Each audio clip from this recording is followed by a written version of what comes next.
Hello, and thank you for joining us for this encore presentation of one of Viking's most special journeys. Our friends at All Travel look forward to building the trip of your dreams, and at Viking, we look forward to welcoming you on board. Enjoy the show. Hello, everyone, and thank you for joining Traveling Virtually with Viking. Before we get started, I just wanted to thank our travel advisors for inviting you to attend this presentation today. If you have questions, please note that our virtual chat and Q&A is open, so please feel free to type those questions in as we go. We'll be answering them during and after the presentation. And now, I'd like to welcome Eric Molina, Director of Business Development. Eric has been with Viking for 12 years, so he brings us a wealth of knowledge on both product and the destinations we travel. Let's welcome Eric as we explore the romantic Danube. Eric? Oh, thank you so much, Michael. Thank you so much for that wonderful introduction. And welcome, folks. Thank you all for joining us and continuing to travel virtually with Viking as we continue to host these twice a day at 9 and 12 o'clock Pacific, twice a day, 5 days a week. So we continue to virtually travel the world of Viking as we know it, and we'll continue to do so until we are able to travel safely. So with all that in mind, you want to keep your travel goals at top of mind and don't let go of those bucket lists. Today, I have the pleasure of kind of walking you down the romantic Danube, one of our most popular itineraries. Again, I can't thank our travel counselors and travel advisors enough for continuing to invite you to these wonderful virtual events. With that being said, I'm going to stop my video and give you the pleasure of having the entire screen, and I'll be back just in a bit after the presentation for some questions and answers if we still have some time. So with that being said, let's jump right into the romantic Danube. But first, without being said, I have to always mention that we are celebrating our 23rd anniversary this year with Viking. You know, we started as Viking River Cruises back in '97. So just in August, celebrated our 23rd year in business. We are sailing in Europe, Russia, China, Southeast Asia, and Egypt. Again, today we'll be focused on sailing on that beautiful Danube River and visiting some of the iconic cities along the Danube River as we move along for conversation's sake, from Regensburg to Budapest. Again, we do sail in either direction. But as far as the river world of Viking, it's been expanding. As you know, our cruise line did start in the small ship category with river cruising, really taking off in the last 8 to 10 years plus, and then had the opportunity to move into ocean cruising, announcing that in 2013, and our small ships on the ocean actually launched in 2015. This year, prior to all of the, I guess, announcements with regard to COVID-19, and as far as these announcements may have kind of fallen by the wayside, but in January we announced that we are moving into expedition cruising. So really finally nailing that seventh continent by 2022. We are talking about sailing to the Arctic and Antarctica. So again, we will be sailing to all 7 continents by 2022. And then in April, we finally announced that we will be sailing in also 2022 along the Mississippi. So for those of you that are looking to keep travel top of mind as far as staying closer to home, Viking should definitely not be ruled out with regard to a trip where you have to get on a plane for less than 8 hours. We have over 30 itineraries that either start or end in North America with regard to our ocean product. Expedition will be sailing in the Great Lakes between those Arctic and Antarctica seasons. And then also along the Mississippi, all dates are available as far as for sale for 2022, and then some select dates for the Mississippi for 2023. So with that being said, again, we do feel that we're the small ship experts. We bring over 2 decades of expertise. All your elegant, we have elegant, intimate vessels with all the amenities of a great, fine hotel. It's all about less time getting there and more time spent within the port of call. It's all about cultural enrichment, really owning the destination with regard to having the ample amount of opportunity to explore.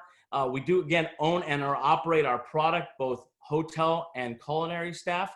And it gives us the ability to deliver a seamless experience regardless of where you're sailing with us in the world of Viking, whether you're on one of our river cruises in Europe, Russia, China, Southeast Asia, or along one of our ocean cruises, and here very shortly along Expedition or our Mississippi River cruise along the mighty Mississippi. So bringing you into the heart of destination is exactly what we're focused in doing so.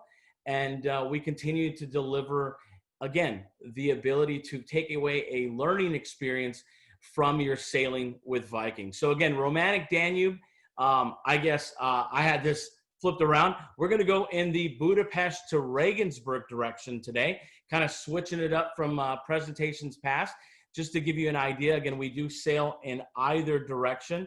This gives you an idea of what the ports of call we will be calling on with your ample time in Budapest, also an iconic city and an overnight in Vienna, visiting Krems, Passau, and then also in Regensburg, overnighting before your disembarkation. So again, you want to work with your trusted travel advisor. He or she is going to be the expert. They can make they can give you the recommendation as far as maybe where you want to spend some additional time, whether it's Budapest, whether it's on the Regensburg, Nuremberg side, or maybe going into Prague in the Czech Republic. Those are, again, available through Viking, but also you're able to work with your travel advisor to kind of give you that recommendation on, your interests, kind of building your itinerary to accomplish what you want to with your journey and give you ample time as opposed to just the 8 days, 7 nights. So that's what I'll cover today with regard to the sailing here, Budapest to Regensburg, visiting the country of Hungary, Austria, and also Germany. So on the Danube River and almost all the way over to the Main-Danube Canal. So we'll start in the really your capital of Hungary. The afternoon is really yours to relax and do a bit of exploring on that first day. If you have not come in a little early, you're going to see that Budapest is certainly a time, or I should say a city spending additional time in, and you have the ability to return back to the ship in the evening after your free time within the city for a traditional Hungarian dinner. And then the next day, we're going to see Budapest in all its glory. It very much reminds me of a port of call like Istanbul, where you see kind of old world on one side, new world on the other. You have, if you have that experience, you see Europe on one side and Asia on the other with regard to Istanbul. Not as dramatic with Budapest, but yes, you do have the ability to see both Buda and Pest with Viking. We are docked within a stone's throw away from the chain bridge. So you have all the beautiful, all your riverside beauty. It's a vibrant cultural scene, and it really just, echoes late 19th century architecture. So you have your panoramic Budapest tour that is included. Keep in mind with Viking, you do have something included for you on a daily basis. So we'll begin on the Pest side. We'll visit we'll drive by the Hungarian State Opera House and Hero Square, and then finally ending over on the Buda side and visiting the Castle District, the Fisherman's Bastion, and Matthias Church. We do also have some optionals based on, many things that we like to do is kind of categorize our shore excursions with your local life, working world, and privileged access. And we have a couple of those to offer. And we'll kind of go into that as we move through the presentation. But you have Hungarian Horseman as an optional. You have a spa day really right off the bat with your Budapest thermal bath. A little bit different than we experience a spa here in North America, but certainly a treat to visit one of your thermal baths in Budapest. And then we could take you along the Grand Market, Flavors of Hungary. We can also do a street synagogue in Jewish Budapest. So learning more about the Jewish history and heritage. And we do include the Jewish Quarter and the massive synagogue. And then we can also do Budapest, the Castle Hill City Hike. We can do Budapest by bike and also some of your Hungarian icons. So a slew of optionals to experience during your free time. As you know, we want to maximize your time in cities like Budapest, bringing you right into the heart of the destination. And again, you're within a stone's throw away from, again, the Parliament building. We're docked right next to the chain bridge, and we're docked on the Pest side really almost city center, if I may say. So as we move through Budapest, you'll see the vibrant beauty, this beautiful Parliament building shot from across the way from the Pest side. I believe this is taken definitely from the Buda side, overlooking the Parliament. So wonderful shot. Just the architecture is over the top. It is just an iconic city from the standpoint of so much history, so much cultural enrichment, and really, I would say, the end of your Central Europe, right? As you go further into Hungary and over to the Iron Gate, you have the Danube that sails all the way through to almost Bucharest, and you have a different experience and completely different culture. So you have Central Europe here in Hungary, and as we make our way out of Budapest, it's absolutely spectacular. The time that we spent in the city of Vienna, there's so much to see and do in Vienna. I could talk about Vienna for 3 hours alone. It's known as the city of waltzes. It is Austria's capital city, and it's really Europe's center of classical music. Strauss and Mozart composed many of their finest pieces here. So we do include a panoramic Vienna, see the highlights of, again, one of Europe's most elegant and romantic cultural capitals.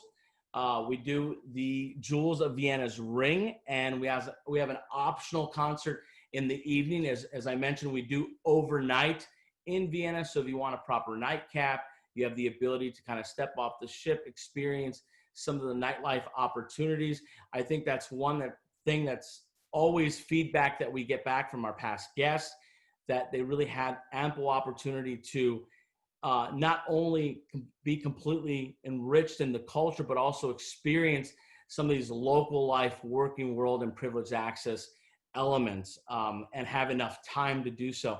And then also experience some of the nightlife, which you just don't get with some of your big ocean cruises. So again, Mozart and Strauss concert, and optional in the evening, that overnight. Go to the Schönbrunn Palace as well. And then just, your Spanish riding school, Lepazon horse. I mean, the stallions, you just have a slew of things to experience. You can put that great Viennese coffee lesson that you just learned on board as we do your language lessons and cultural enrichment from a hands-on demonstration standpoint. And then you'll get a recipe for, the soccer tort, what Vienna is known for from a pastry standpoint. Over 1,000 cafes in the city. It's kind of a way of life in Vienna. So if you want to just sit back, pop into Demmel's Cafe, have a great coffee and a soccer tort, it's going to be possible. Great shopping city as well. Again, you have a full day and overnight and the next day as well. So you have ample opportunity to experience Vienna as well as get your shopping in, which is just fantastic. As we move further into Austria, into Krems, it's a small university town at the eastern end of the Danube's Wachau Valley. So Krems is surrounded by those wonderful terrace vineyards. Quite frankly, in its heyday in the 12th century, Krems held a very important, even more important than Vienna, for its iron, its grain, its salt, and also wine trade. So again, nestled in the eastern end of the Danube's Wachau Valley, and just surrounded by those wonderful vistas and terrace vineyards. So we go to the Gottweg Abbey.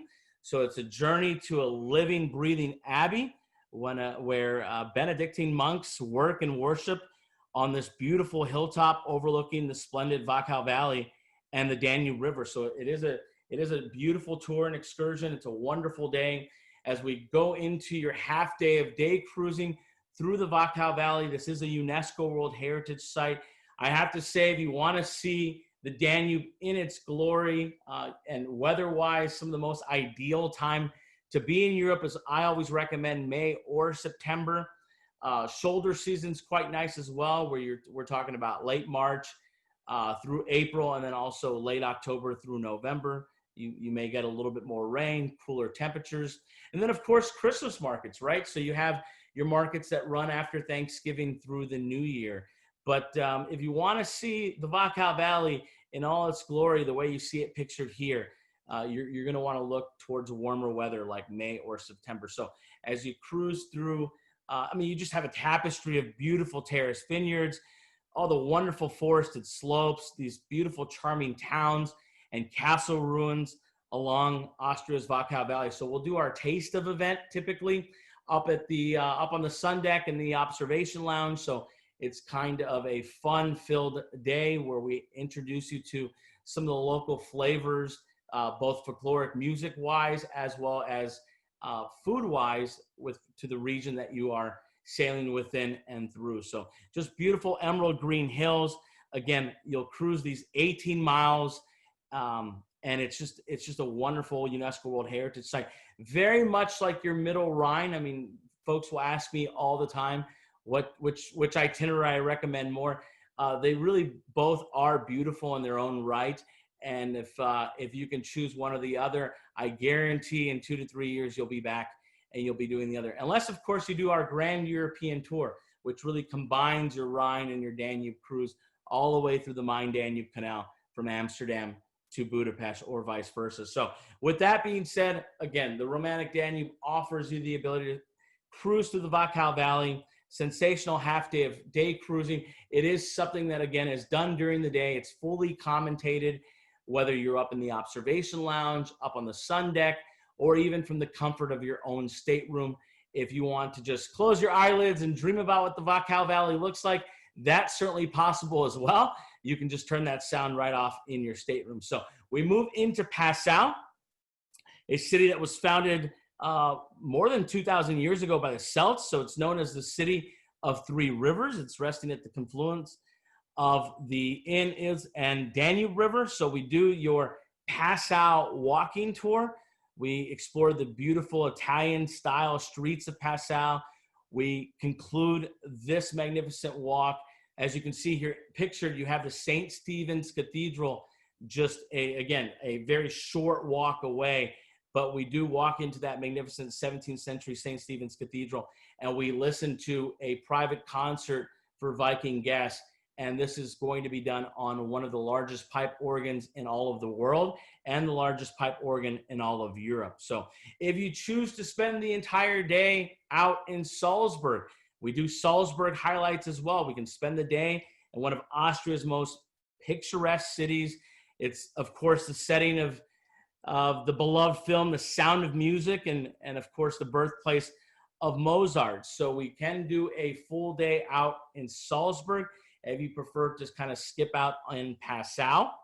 And then we also do a Bavarian beer fest for those that are looking to really celebrate the beer culture that Bavaria is really known for. So this is unlike your Cologne and Koch beer, which extremely served. It's cold. It's served extremely cold and in a smaller glass. This is your big Bavarian beer mugs and beer chanting. And this Bavarian Beer Fest optional is certainly a look into that culture and also from a scale of economy standpoint. So again, we do break things down from a local life, working world, and privileged access standpoint. So local life is going to be your language lessons, your home visits, really getting a look and feel and taste for what it's like to live and breathe in that village, city, or town that we're sailing within and through. Working world is exactly that. We're going to pull the curtain away and kind of give you some time to spend with, say, the owner or a general manager, and really get to see what that looks like as far as a working world experience. So there's many of those opportunities on this itinerary and throughout Viking's itinerary. So there's always a working world, local life opportunity, and there's privileged access spread throughout our itineraries that we offer. And that is something that we've continued to nurture with our relationships across the world. Whether it's museums, whether it's exclusive choirs like the Vienna Boys Choir. As I failed to mention here, you can spend an afternoon with the Vienna Boys Choir. It's part of our privileged access opportunity. So there, you want to look at those on My Viking Journey. When you book a river cruise, those are available for you to go onto My Viking Journey with your trusted travel advisor and kind of go through the plan and set some markers for yourself as far as what you plan to do in specific cities and ports of call, and really tailor this to what you want to get out of your journey. And again, your trusted travel advisor is going to work with you through that on My Viking Journey. As you move through the itinerary, you kind of have a schedule already in place way before you even sail. So some of these things, are staple tours and excursions that we offer on a yearly basis. There are some new things that we test and try out and introduce to the marketplace. But Danube is, again, one of our flagship itineraries, and it remains pretty consistent throughout the year. So also the ability to, visit Neuschwanstein Castle, the Neuschwanstein Castle out in Bavaria. So just a ability to experience not just your Bavarian beer, but also your, one of the crown jewels of Bavaria. So wonderful itinerary as we continue to move along the Danube. We get into Regensburg. It's a city that really escaped major damage during World War II. It's the picturesque town of Regensburg. It's one of Europe's most, best preserved medieval cities. And it's the oldest city along the Danube. And again, another World Heritage Site. So a UNESCO World Heritage Site. We do a included Regensburg walking tour. We'll see the Roman city walls, which were erected, of course, by Marcus Aurelius upon its founding. We walk past the old town and see the 12th century old stone bridge. And then you have to try the famous Old Sausage Kitchen. It's, in fact, Germany's oldest restaurant. So, in fact, I think my next photo here, we're standing very close to the Old Sausage Kitchen as we take this photo. So you are, again, when you dock in Regensburg, you're a stone's throw away from city center. It's a very walkable, manageable city. We do tier our shore excursions, meaning we understand that not everybody moves at the same pace of service. So we'll in some cities offer a gentle walkers program where it's going to be a little bit shorter of a duration of a tour, a little bit less walking. We'll do something what we would call like a number 2, which is your highlights only. And then number 3, being the most rigorous, would be touring like a local. So it'll be a lot longer duration of a tour, more rigorous, and again, longer duration of a tour. You might even utilize public transportation. The nice thing is that this is 100% guided. You always have the trusted folks from our hotel staff on board to kind of guide you with maps and directions and sites of interest while you're already in country. And then also our wonderful local tour guides, 100% vetted year in and year out from sailing to sailing. And they are the best of the best as far as taking you through what it is to, again, live, breathe, and eat in that village, city, or town that we're visiting. So for folks that don't want to leave after the 8 days, 7 nights, we hope that you will spend some more time with us. We do offer Budapest, again, pre or post based on date and direction for 2 nights. And then also Prague for 3 nights in the Czech Republic. So the city of 100 spires. It's the ability to go into a vibrant capital and explore, once again, another country with Viking in the Czech Republic there in Prague. And then you have some other optional, explore more pre and post packages. So Nuremberg for 2 nights. For those of you that are, very much into the World War II history, maybe some history buffs, it's a great place to visit if you haven't already been there. It's the full world of World War II history. We take you into what that looks like from the document center to the grounds to the rally grounds. And, again, Nuremberg is known for much more than just World War II history, but that will definitely consume a good part of that pre or post if you so choose, again, to partake in an extension. And then Nuremberg and Prague is 4 nights. So kind of combining that Nuremberg time as well as some time in Prague in the Czech Republic. So more days, of course, means more time to discover. extension packages that you can add before or after our Viking cruise or cruise tour. So just maximizes the value of your overseas flight and also the time that you spent in getting to Europe. So just consider enjoying some additional days. That's something, again, you're going to want to lean on the wealth of knowledge that your travel advisor brings to the table and kind of going through what that looks like from a goal standpoint, from your travel goals. So Viking Longships, it's our award-winning state-of-the-art sister ships. This is what you're going to be sailing on when sailing on the Danube. 190 guests is the maximum capacity. That's 95 staterooms. So these do sell out quite more in advance than what you may be typically used to when you have 4,000 or 5,000 or 6,000 of your closest friends. You have a little bit more time to book. But as far as date, direction, cabin availability, we'll talk about the staterooms, of course. You know, these are again, 190 guests is your maximum capacity, so they do sell out much quicker than normal. So we do have the sales season already open for sale for 2021 as well as 2022. As far as the ships are concerned, these are beautiful and functional. They're jam-packed with light. It's all about that serene Scandinavian decor with a touch of Norwegian folkloric decor. So understated elegance, resort casual throughout. Relaxation is really the integral part of this. We're talking about exploring the world in comfort. It's what Viking is known for. It's designed for your comfort and ability to really call it home when you come back from a long day of tours and excursions. So as I mentioned, floor-to-ceiling glass window panes, natural colors throughout, and you just have your understated elegance, like your leather-wrapped handrail here, your touch of Norwegian folkloric decor. Spaces like the Aquavit Terrace, which are, again, open seating, just like the main restaurant. This is typically a space we utilize for a lighter version of what's going on in the main restaurant. And again, open seating, a beautiful place to enjoy a pre-dinner drink or an after-dinner drink, just weather permitting, of course. This kind of flows into your, the Aquavit Observation Lounge flows into the Aquavit Lounge and Terrace from the Observation Lounge. So we feel that every day is a new vista at Viking. You know, it's your private sanctuary on the river. We feel it's the ultimate in lavish comfort.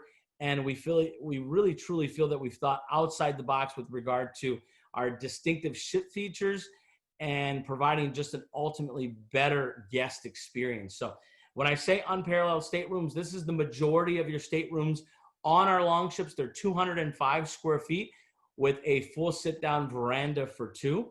Again, as we have a little bit of day cruising and you have some time to really enjoy that full sit-down veranda, it may be what you lean towards if you are, say, a quote-unquote balcony cruiser, or even some of my suite cruisers have said, you know what, your veranda stateroom at 205 square feet with the full sit-down veranda is plenty great for us. So keep that in mind as we move to the veranda suite. It is a little bit larger, so 275 square feet. You have a living room lounge and a separate bedroom. So you have that door that really separates that living room lounge. So it is a true two-room suite, full sit-down veranda for two off of that living room lounge, and then also a French balcony off of the bedroom, which is your floor-to-ceiling glass window pane that opens to a rail. And then one of our most luxurious cabins on any river ship out there is our Explorer Suite. So you are at just under 450 square feet. You have your wraparound veranda, your 270-degree view. It is a true two-room suite, so you have plenty of ability to entertain and host some friends if you're sailing with others, and then also have that privacy of a separate living room lounge and a separate bedroom, you know, a door separating that. So again, very much the same decor throughout. Your Scandinavian decor, it's all about letting as much light in as possible. And again, simple, resort casual. I get a lot of questions with regard to dress code. I would say this, you can really leave those suits and ties at home. And ladies, you don't need the sequence dresses. By all means, you're more than happy to dress up as much as you like, but it's just not required. So we don't have any formal nights, any sort of black tie events or anything like that. The only night ladies and gentlemen may dress up just a tad would be their welcome cocktail or their farewell dinner. And when I say dress up, gentlemen, collared shirt and sport coat. Again, sport coat is optional, of course, but if you have long pants and a collared shirt, that works as well. And then ladies, you can still dress up those dark jeans. And it really helps with packing, especially based on time of year that you may be sailing with Viking. So this is an itinerary that we do start sailing in March through the New Year timeframe. So we go all the way through December into early January. So the only months we don't sail on the Danube are going to be the remainder of January and all of February and most of March. So with that being said, I'm going to definitely thank you for all of your attention, and we look forward to welcoming you on board. So I appreciate the attention attending the presentation. Truly feel that these have been a way to really stay connected and continue to visualize our travel goals as we move through this pandemic. And I feel that we want to keep travel top of mind and not let go of those travel goals. So continue to reach out to your travel advisors as they are, again, going to point you in the right direction. So again, hope to welcome you all on board. And with that being said, I'm going to turn it over back to Michael.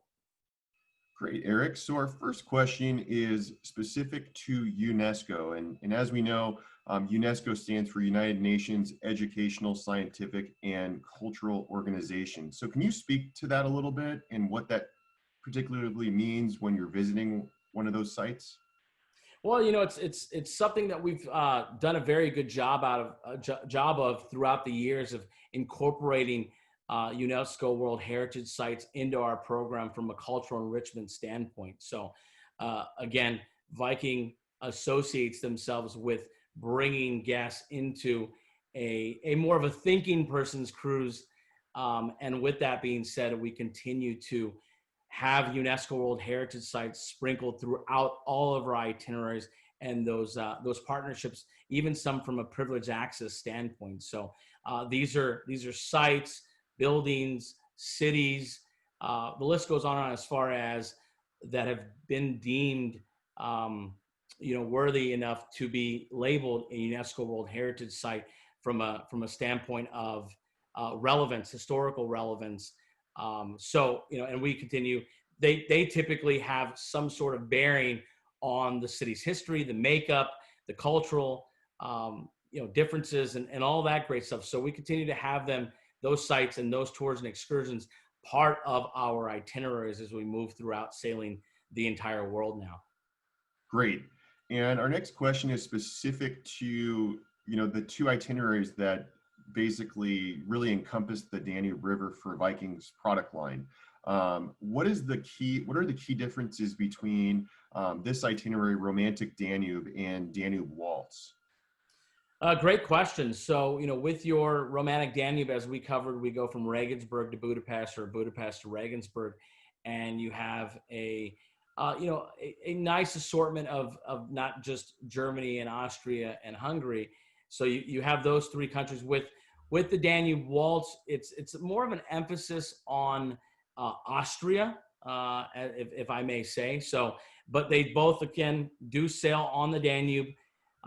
Sail not as long. The Danube Waltz is not going to be as long of a sail season as your Romantic Danube. But again, there's a little bit more of a concentration with Austria, and for folks that maybe would be, say, more musically inclined with the Danube Waltz. Whereas with the Romantic Danube, you really get a good highlight of that Danube River and the cities along the Danube, not just in Austria, but also Germany and Hungary. Great. And can you explain Viking's philosophy on gratuities on board and how that typically works? Absolutely. So one of the things, or I should say the only two things we don't include with your fare is going to be gratuities as well as cocktails on board. So with regard to gratuities and answering the question directly, we feel that gratuities should be based on your specific sailing. what you feel or how you've deemed the service has been on your specific sailing. So we can do prepaid gratuities, of course, through My Viking Journey. And we also give a recommendation if they haven't been taken care of on board. But ultimately, they are not included in the cruise fare, and we put that onto you, our guests, as far as making that determination based on the level of service you received on your specific journey. Perfect. Well, that's it for questions. So thank you so much for your presentation, Eric. And I just want to thank all of our travel advisors and their clients for joining us. If you have any questions on Romantic Danube or any of Viking's itineraries, please reach out to your favorite travel advisor. As Eric said, we do these traveling virtually with Viking events, 9 a.m. Pacific time, 12 p.m. Eastern, and 12 p.m. Pacific time, 3 p.m. Eastern. So if you're interested in joining more of these, please reach out to your favorite advisor. Thanks again for joining Traveling Virtually with Viking, and we will see you next time.